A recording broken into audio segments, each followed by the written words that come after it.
way of looking at that finding.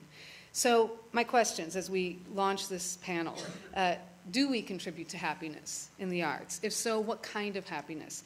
Do we need to strive for deeper levels? And is there anything we can do as arts organizations to better understand how this works? And are there ways that we might both track our contributions to something like the happiness of our communities and increase them over time, reaching deeper levels, reaching more people, etc.?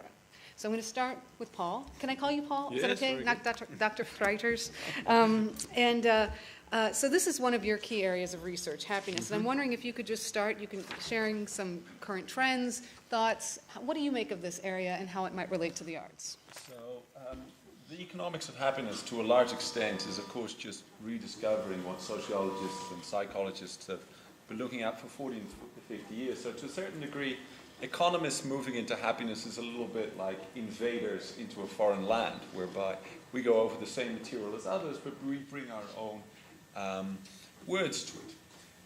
And I guess in defense of the importance of art, it is clear to economists in that literature that a large degree of what makes us happy in life is to feel surrounded by beauty, to feel that we are ourselves valuable individuals, that we are valued by unseen entities like gods, that we are part of a vibrant community. And so if we think in principle about what arts brings to that, then economists would think of arts in a variety of dimensions.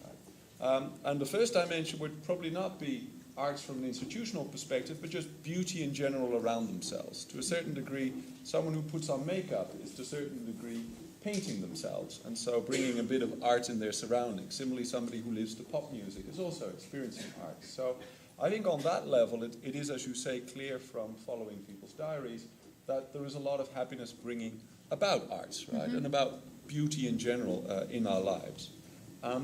If we then think about more arts as it were, a getter of subsidies, then it is even true in the economics of happiness that we like to see this competitively. We do like to see that it proves itself as bringing more happiness than other things which could bring happiness. So I'm afraid that you will never get to hear from an economist that it is undoubted that the arts industry is worth a lot of money in terms of hold-on tax money.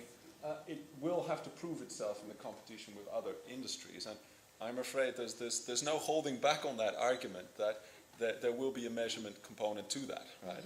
And so in that sense, I'm not sure that I'm the friend or the enemy in this case. But then if we think about what arts brings, it is clear that arts brings a lot more than just beauty inside the people's environment. One thing that, for instance, is not mentioned a lot is that